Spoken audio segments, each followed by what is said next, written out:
ક્ષેત્ર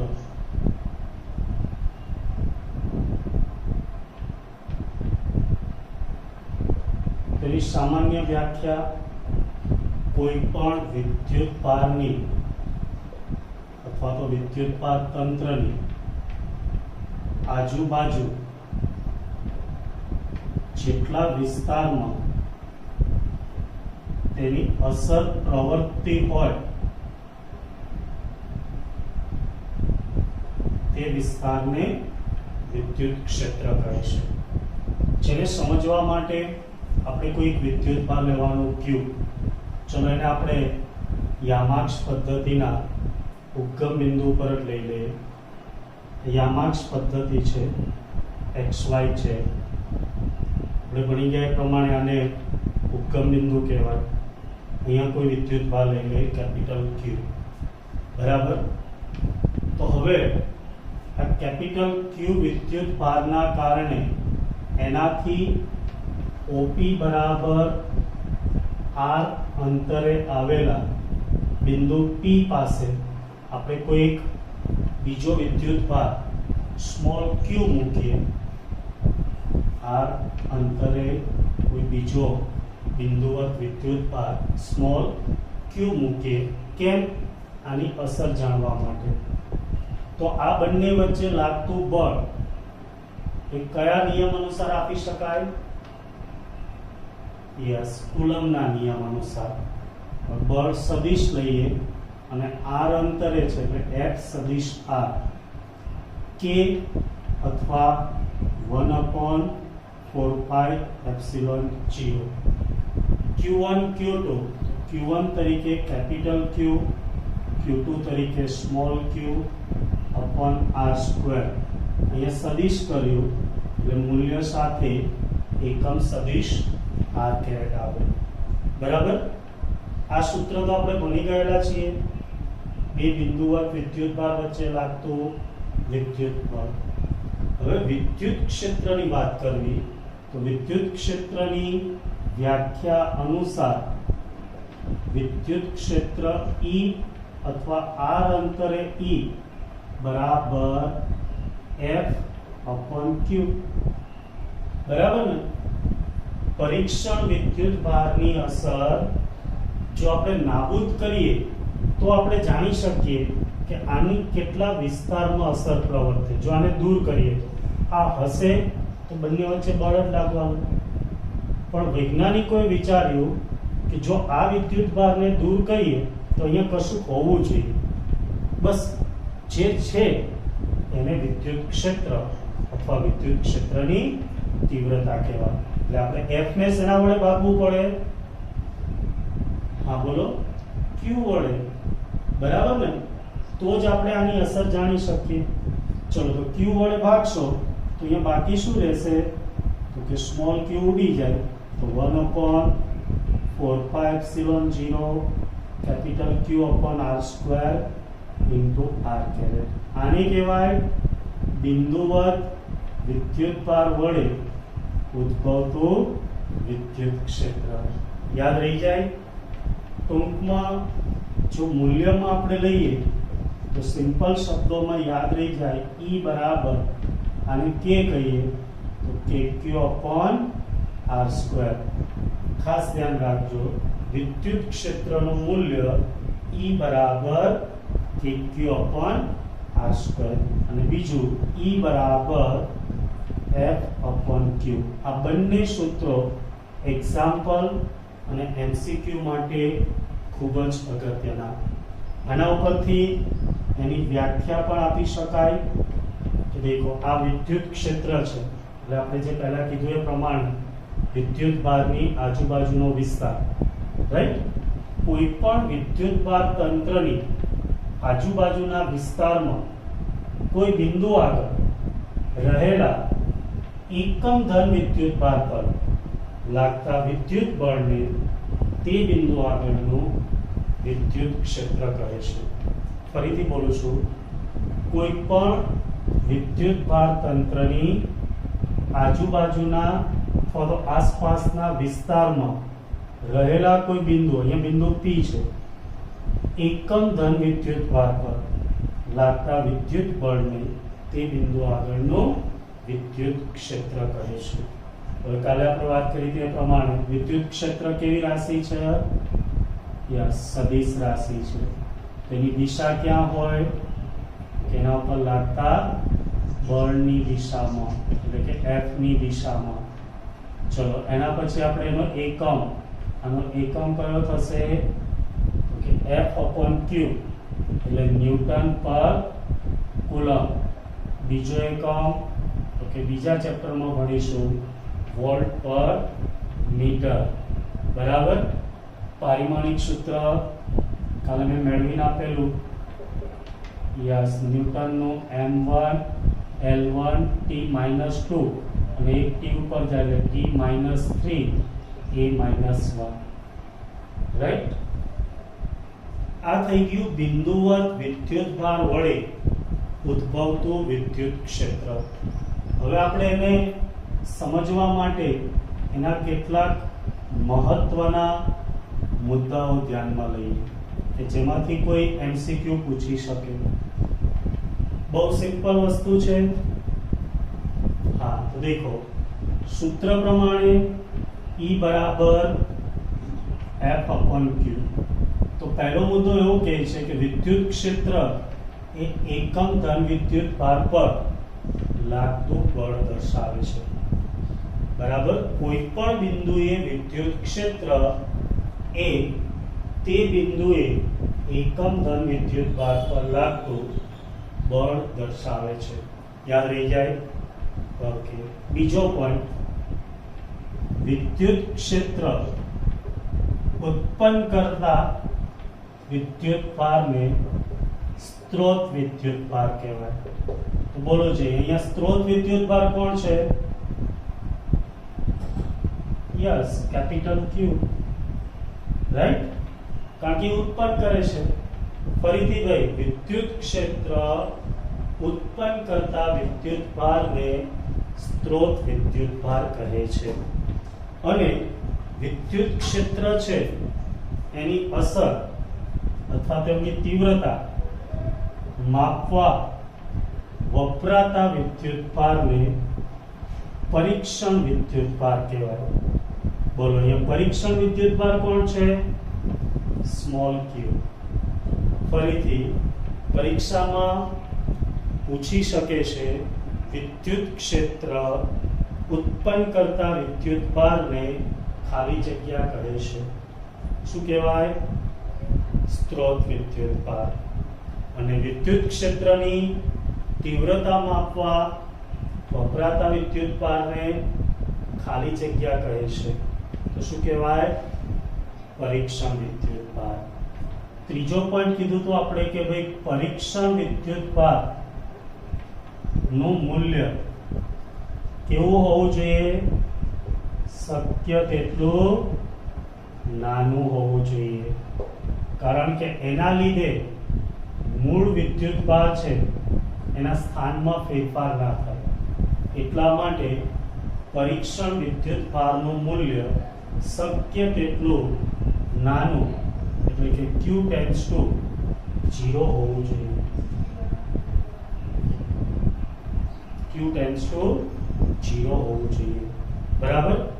હવે point number 4 માં કે ભાઈ વિદ્યુત ક્ષેત્રનું જે મૂલ્ય છે એ કોના ઉપર આધાર રાખે?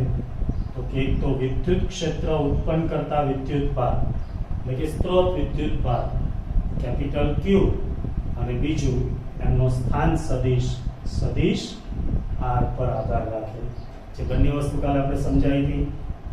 ઓકે. ત્યાર પછી છેલ્લો પોઈન્ટ ખાસ અગત્યનો હતો, જે આકૃતિ દોરીને આપણે સમજેલા કે ધન વિદ્યુત ભાર હોય તો એમાંથી બહાર આવતું જે વિદ્યુત ક્ષેત્ર છે, વિદ્યુત ક્ષેત્ર એમની દિશા બહાર આવતી ત્રિજ્યાવર્તી દિશામાં અથવા તો ત્રિજ્યાવર્તી બહાર આવતી દિશામાં, અને ઋણ હોય તો યસ અંદર આવતી ત્રિજ્યાવર્તી દિશામાં. ધન હોય તો આ રીતના વિદ્યુત ક્ષેત્ર મળે આ ધન માટે. ઋણ હોય તો આ રીતે મળે.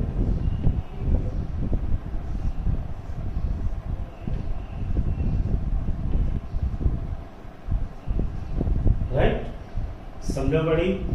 તો ધન અને ઋણ વિદ્યુત ભાર માટે વિદ્યુત ક્ષેત્ર છે એમની દિશા ધન હોય તો બહાર, ઋણ હોય તો અંદર. સમજ પડી? તો વિદ્યુત ક્ષેત્રનો સૌપ્રથમ ખ્યાલ માઇકલ ફેરેડે આપેલો, જે આજે ખ્યાલ ન રહેતા એક વાસ્તવિકતા થઈ ગઈ. જો વિદ્યુત ક્ષેત્ર એ વાસ્તવિક છે, પણ એને દર્શાવવા આપણે જે ક્ષેત્ર રેખાઓ વાપરીશું એ કાલ્પનિક છે. બંનેનો ખ્યાલ ફેરેડે આપ્યો. માહિતી માટે યાદ રાખજો, વિદ્યુત ક્ષેત્ર અને વિદ્યુત ક્ષેત્ર રેખાઓ આ બંનેનો ખ્યાલ કોણે આપ્યો? Michael Faraday. જેમાં વિદ્યુત ક્ષેત્ર વાસ્તવિક છે, જ્યારે વિદ્યુત ક્ષેત્ર રેખાઓ એ કાલ્પનિક છે. બરાબર? ચલો, આટલે સુધી આઈ થિંક દરેકને કમ્પ્લીટ સમજણ પડી ગઈ હશે. ખબર પડી ગઈ બધાને? ઓકે, ખાલી 2 મિનિટ આ જોઈ લો. તો જુઓ, વિદ્યુત ક્ષેત્ર માટે જે નિયમો બળમાં લાગુ પડે છે એ જ વિદ્યુત ક્ષેત્રમાં લાગુ પડે છે. બળમાં જેમ સંપાતપણાનો સિદ્ધાંત આવે એમ અહીંયા પણ સંપાતપણાનો સિદ્ધાંત લાગુ પડે છે. તો એને આધારે વિદ્યુત ભારોના તંત્રના લીધે ઉદ્ભવતું વિદ્યુત ક્ષેત્ર મેળવીએ. ખાલી સંપાતપણાનો સિદ્ધાંત અને વિદ્યુત ક્ષેત્રનું સૂત્ર આ બે આવડતું હોય તો આ થિયરીમાં કઈ નવું છે નહીં. પહેલા તો આપણે કોઈ વિદ્યુત ભારોનું તંત્ર લેવું પડે. તો દેખો, આ યામાક્ષ પદ્ધતિ XYZ, ઉદ્ગમ બિંદુ. આપણે n વિદ્યુત ભાર લઈએ. પહેલો વિદ્યુત ભાર Q1, જેનો સ્થાન સદિશ R1. અહીંયા કોઈ બિંદુ P જે R સ્થાન સદિશ ધરાવે, ત્યાં વિદ્યુત ક્ષેત્ર શોધો. અહીંયા કોઈ બીજો વિદ્યુત ભાર Q2 અને એવો n મો વિદ્યુત ભાર Qn. ચલો, Q2 ના સ્થાન સદિશને R2 કહેવાય, Qn ના સ્થાન સદિશને Rn કહેવાય. ચલો, તો ફરીથી પહેલું કામ શું કરવું પડે? યસ, કોઈ એક વિદ્યુત ભારનું તંત્ર ધ્યાનમાં લેવું પડે. ધારો કે કોઈ એક વિદ્યુત ભારનું તંત્ર છે જેમાંના વિદ્યુત ભાર Q1, Q2 up to Qn છે અને તેના સ્થાન સદિશ અનુક્રમે R1, R2 up to Rn છે. જો બળ માટે પણ આપણે આ જ વાત કરી હતી. હા, હવે ત્યાં કોઈ વિદ્યુત ભાર પર લીધું હતું. અહીંયા કોઈ બિંદુ P, ધારો કે બિંદુ P પાસે આપણે શું કરવું છે? વિદ્યુત ક્ષેત્ર અહીંયા શોધવું છે. તો આના લીધે જે મળે એ આ દિશામાં હશે E1, Q2 ના લીધે મળશે એ આ દિશામાં હશે E2, Qn છે એના લીધે En. વિદ્યુત ક્ષેત્ર બિંદુવત વિદ્યુત ભારના લીધે હોય તો આપણે હમણાં જ સૂત્ર ભણી ગયા હતા. તો ચલો, કોઈ મને કહેશે Q1 ના લીધે બિંદુ P પાસે વિદ્યુત ક્ષેત્ર કેટલું હોય? Yes, KQ/R² into R caret. તો આપણે આને લખીએ E1, K ની જગ્યાએ 1/4πε0 Q1.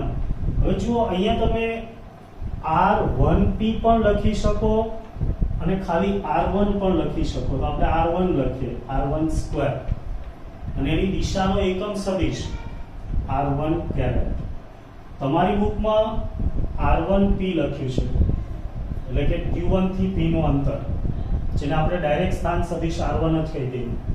બરાબર, સમજણ પડી? ઓકે, ચલો તમને ટ્રાય કરવા આપું. Q2 ના લીધે P પાસે ઉદ્ભવતું વિદ્યુત ક્ષેત્ર, બોલો શું આવશે? યસ, સદિશ E2 બરાબર 1/4πε0 Q2 upon R2 નો સ્ક્વેર ઇન્ટુ R2 કેરેટ. છે ને બળ જેવું જ, ખાલી એક Q દૂર થઈ ગયા છે. ચલો આ રીતના Q3 Q4 up to Qn ના લીધે P પાસે ઉદ્ભવતું વિદ્યુત ક્ષેત્ર, જેને કહેવાય En. બોલો શું આવશે? યસ, 1/4πε0 Qn upon Rn નો સ્ક્વેર ઇન્ટુ Rn કેરેટ. બોલો આટલે સુધી આવડે દરેકને? આ દરેક બિંદુવત વિદ્યુત ભારના લીધે ઉદ્ભવતું વિદ્યુત ક્ષેત્ર છે. અહીંયા ખાલી એક જ નવો પોઈન્ટ, હવે આપણે પરિણામી જોઈએ તો એના માટે સંપાતપણાનો સિદ્ધાંત, જે બળમાં લાગુ પડે એ વિદ્યુત ક્ષેત્રમાં પણ લાગુ પડે, વિદ્યુત સ્થિતિમાનમાં પણ લાગુ પડે, ટૂંકમાં બધે લાગુ પડે. સંપાતપણાના સિદ્ધાંત અનુસાર P પાસે પરિણામી ક્ષેત્ર કેટલું થાય? તો કે દરેકનો સદિશ સરવાળો, એટલે E બરાબર E1 plus E2 plus up two En. બસ તમારે આટલું જ યાદ રાખવાનું છે. કોઈ પણ બિંદુ પાસે પરિણામી વિદ્યુત ક્ષેત્ર એટલે દરેક વિદ્યુત ભાર વડે ઉદ્ભવતા વિદ્યુત ક્ષેત્રનો સદિશ સરવાળો. યાદ રહેશે? 2 હોય તો E બરાબર E1 પ્લસ E2, 3 હોય તો E બરાબર E1 plus E2 plus E3. Right? ચલો આની કિંમત મૂકીએ.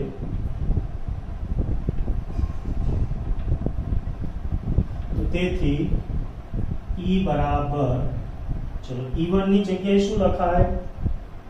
Yes, 1/4πε0 Q1 upon R1 square into R1 caret.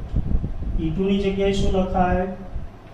1/4πε0 Q2 upon R2 નો square into R2 caret. Plus up to n ના કારણે શું લખાય? 1/4πε0 Qn upon Rn નો સ્ક્વેર into Rn caret. આ ત્રણે ત્યાં મૂકી દીધા છે, બાકી કશું જ નહીં કર્યું. હવે આપણે જાણીએ એ પ્રમાણે આટલું લાંબુ ના લખવું હોય તો આપણે મેથ્સનો ઉપયોગ કરી શકીએ. બધામાંથી 1/4πε0 ને બહાર લાવો તો અંદર રહેશે એ સરવાળો છે, અને સરવાળો માટે શું વપરાય? Yes, sigma. યાદ છે ને? 1 થી ચાલુ કરીને n સુધી છે. I બરાબર 1 થી n. Q1 Q2 up to Qn, એની જગ્યાએ શું લખાય? Qi. નીચે R1 square R2 square up to Rn square, એની જગ્યાએ Ri square into Ri caret. સમજ પડી? હા, પણ દાખલા અને MCQ માં તમારે ખાલી આટલું જ યાદ રાખવાનું છે. બાકી તો આપણે આ જ સૂત્ર લઈશું કે Q upon R સ્ક્વેર, અને સદિશ હશે તો પાછળ R કેરેટ. ચલો સમજણ પડી ગઈ દરેકને? ઓકે, ફરીથી એક વખત કહી દઉં કે આપણે n વિદ્યુત ભારોનું એક તંત્ર લીધું છે, જેના સ્થાન સદિશ R1 R2 up to Rn છે. આ તંત્રના લીધે કોઈ P બિંદુએ ઉદ્ભવતું વિદ્યુત ક્ષેત્ર શોધવું છે. તેના માટે Q1 Q2 up to Qn ના લીધે P આગળ ઉદ્ભવતા ક્ષેત્રો લઈ લે અને પછી સંપાતપણાના સિદ્ધાંત અનુસાર એ બધાનો સદિશ સરવાળો, એટલે એને કહેવાય વિદ્યુતભારોના તંત્રના લીધે ઉદ્ભવતું વિદ્યુત ક્ષેત્ર. સમજા ગળી? પડી હોય તો હા બોલો. Okay good. બે સૂત્રો ખાસ યાદ રાખજો. એક E બરાબર kq/r² અને બીજું E બરાબર F/q, સ્મોલ q. બરાબર? હા, હવે તમારે ટેક્સ્ટબુકમાં એક નાનો પણ ભૌતિક અર્થ આપ્યો છે, જેને તમે એમ કહી શકો કે વિદ્યુત ક્ષેત્ર એ વિદ્યુતભાર તંત્રની આસપાસના કોઈ બિંદુએ મૂકેલા એકમ ધન વિદ્યુતભાર પરનું બળ દર્શાવે છે. જે આપણે ભણી ગયા એ જ પોઈન્ટ લખવાનો છે, એટલે કે એની વ્યાખ્યા. બીજો, યસ, વિદ્યુત ક્ષેત્ર નક્કી કરવા વપરાતો જે પરીક્ષણ વિદ્યુતભાર છે એના મૂલ્ય ઉપર વિદ્યુત ક્ષેત્ર આધારિત નથી. કોના ઉપર આધાર રાખે? ફરીથી સ્ત્રોત વિદ્યુતભાર. બરાબર ને? અહીંયા સ્ત્રોત વિદ્યુતભાર તરીકે આ બધા છે, Q1, Q2, Qn, અને બીજું એમનો સ્થાન સદિશ R, બે ઉપર આધાર રાખે. બરાબર? ચાલો, દરેકને કમ્પ્લીટ સમજણ પડી ગઈ? ઓકે, તો આને આધારિત દાખલાઓ જોઈએ આપણે. ચલો, દાખલાઓની અંદર તમે ઉદાહરણ 1.8 અને 1.9 ટ્રાય કરશો તો આપણે થોડા આને આધારિત સિમ્પલ MCQs જોઈ લઈએ. એટલે શું તમારે આખો કન્સેપ્ટ ક્લિયર થઈ જાય. બરાબર ને?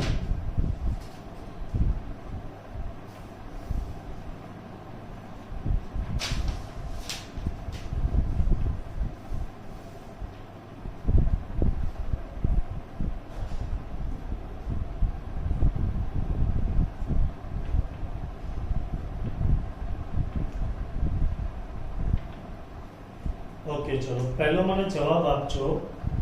વિદ્યુત ક્ષેત્ર અંતરના ખાલી જગ્યા પ્રમાણમાં બદલાય છે. કયા પ્રમાણમાં બદલાય? E ચલે છે 1/r², એટલે અંતરના વર્ગના વ્યસ્ત પ્રમાણમાં બદલાય, બળની જેમ જ. બરાબર ને? અને એ પ્રમાણે વધે કે ઘટે? કાલે મેં કીધું હતું, જેમ અંતર વધે એમ વિદ્યુત ક્ષેત્ર ઘટે. બરાબર? ચલો, પછી પરીક્ષણ વિદ્યુતભારનું મૂલ્ય કેટલું હોવું જોઈએ? શક્ય એટલું નાનું. બરાબર. ચલો, એના પછીનો MCQ. જો વિદ્યુતભાર ધન હોય તો વિદ્યુત ક્ષેત્ર કઈ દિશામાં મળે? યસ, ત્રિજ્યાવર્તી બહાર આવતી દિશામાં. ચલો, ઋણ હોય તો ત્રિજ્યાવર્તી અંદર દિશામાં. બરાબર?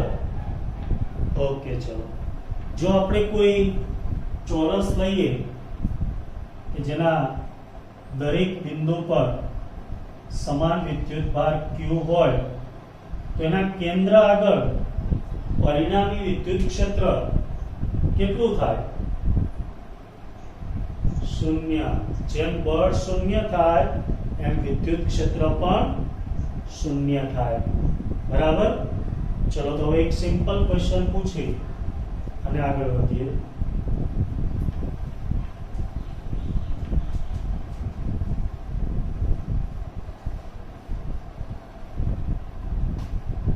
કોઈ એક વિસ્તારમાં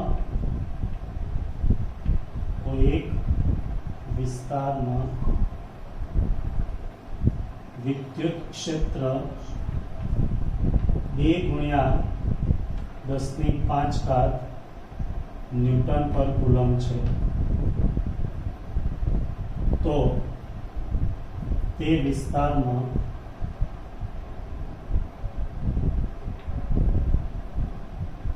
દાખલ થતા 5 માઇક્રોકુલમ વિદ્યુતભાર પર કેટલું બળ લાગશે? ચાલો, કોને આવડશે? ઓકે, રકમ ખબર પડી જાય ને? કોઈ વિસ્તારમાં તમને વિદ્યુત ક્ષેત્રનું મૂલ્ય એટલે કેપિટલ E આપી દીધા, કેટલા છે? 2 ગુણ્યા 10⁵ ન્યૂટન પર કુલમ. હવે એમાં બહારથી કોઈ વિદ્યુતભાર આવે છે જેને સ્મોલ q કહેવાય, કેટલો છે? 5 માઇક્રોકુલમ. જેને કુલમમાં ફેરવીએ તો 5 ગુણ્યા 10⁻⁶ કુલમ. કેટલું બળ લાગશે F શોધવાનું છે. તો આપણું સૂત્ર E બરાબર F/q, તેથી ડાયરેક્ટ પણ લખી શકાય F બરાબર q. આવડી જાય? ઓકે, સ્મોલ q એટલે 5 ગુણ્યા 10⁻⁶, E એટલે 2 ગુણ્યા 10⁵. તો 5 દુ 10 અને 10⁻⁴ એટલે શું આવે? 1 ન્યૂટન. બોલો, આવડશે આવા દાખલા? હા, ચલો તો એક બીજો એમસીક્યુ તમને આપો કે જે દરેક જીનીટ અને ગુજકેટની બુકમાં આપેલો હોય છે. લખો 5 ગુણ્યા 10⁹ 5 ગુણ્યા 10⁹ ન્યૂટન પર કુલમ